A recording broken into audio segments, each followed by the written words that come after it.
All right, so if you're a new contractor just starting out, like I see this post all the time, like how much should I charge for this job, right? They do it all the time, okay? Now, there's a few ways that you can learn on how much to charge.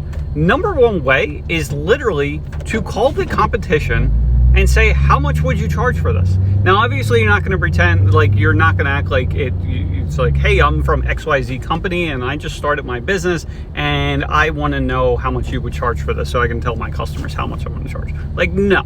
So I own a fence company. So what we could do, and what we used to do early in the days, is call up and say, look, I have 150 feet. I need a gate in there and I'm looking for 6-foot solid wave vinyl. Like, what is the charge for that, right?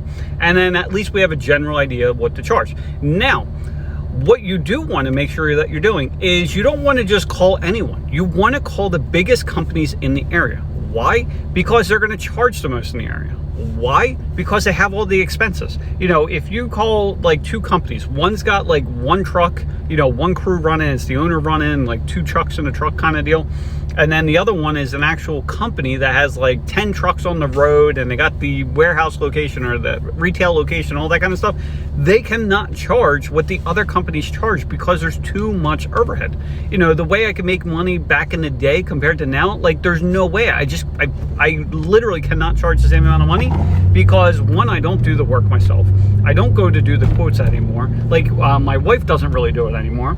And what happens is we got to pay for all that support staff. We have a warehouse that we had to pay for. We had the trucks and the trailers and equipment, and like we cannot charge the same amount. So that is one way to do it. The other way to do it, and this is very important, is that you need to figure out how much money you need to make per day. Okay, if you want to make $100,000, and let's pretend that you're going to work about 4 days a week throughout the year, so it's about 200 days that you're working.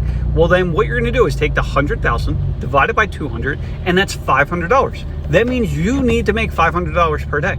So what does that mean? Well, that means that if you're working 8 hours a day, like you need to be making $50 an hour. It's very simple when you look at this stuff this way. And if you are not charging that $500 per day, and instead you're only making $300 or $250 or something like that, you're literally like in the negatives. Like if you only made $250 that day, you literally made a negative $250 because you needed $500.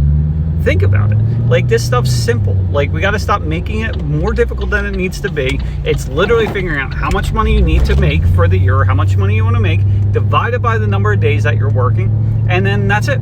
Now, if you want a spreadsheet for this kind of stuff, look in the profile. Like it's all there. Like you have to give me your email address, but like you get all the information. I don't torture you, but the information's there. So anyway, have a great day.